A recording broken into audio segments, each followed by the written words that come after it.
सालाना 8% होगी भारत की जीडीपी दर। कृष्णमूर्ति के बयान पर विवाद। आईएमएफ ने दावे से किया किनारा।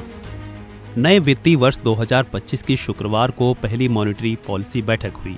इस बैठक के बाद केंद्रीय बैंक के गवर्नर शक्तिकांत दास ने इसमें लिए गए फैसलों का ऐलान करते हुए देश की जीडीपी की रफ्तार 7% रहने का अनुमान जाहिर किया था।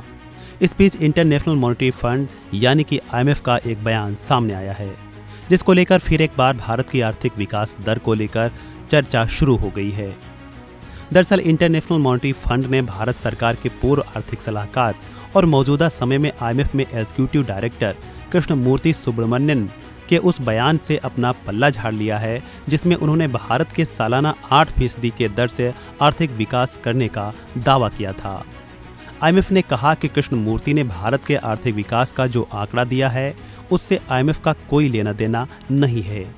आईएमएफ ने खुद को कृष्णमूर्ति के बयान से अलग कर लिया है।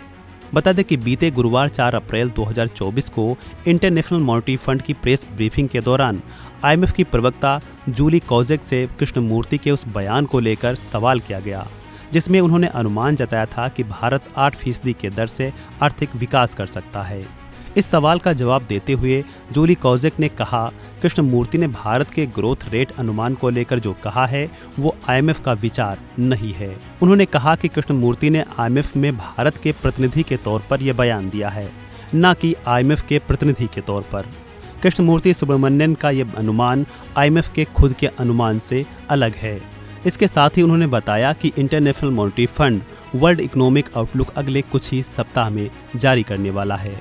28 मार्च 2024 को राजधानी दिल्ली में आयोजित एक कार्यक्रम में कृष्णमूर्ति ने भारत की आर्थिक विकास दर को लेकर बयान देते हुए कहा था कि अगर भारत ने अपनी अच्छी नीतियों को दोगुनी रफ्तार से आगे बढ़ाया, जो उसने बीते 10 वर्षों में लागू किया है, और सुधारों को तेज किया, तो 2047 तक भारतीय अर्थव्यवस्था सालाना 8% का ग्रोथ रेट दिखा सकती है।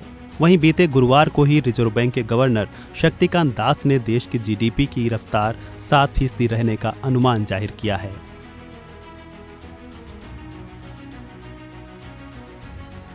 India, however, presents a different picture on account of its fiscal consolidation and faster GDP growth. Turning to domestic growth, the domestic economic activity continues to expand at an accelerated pace, supported by fixed investment and improving global environment. The second advance estimates placed the real GDP growth at 7.6% for 2023-24, the third successive year of 7% or higher growth.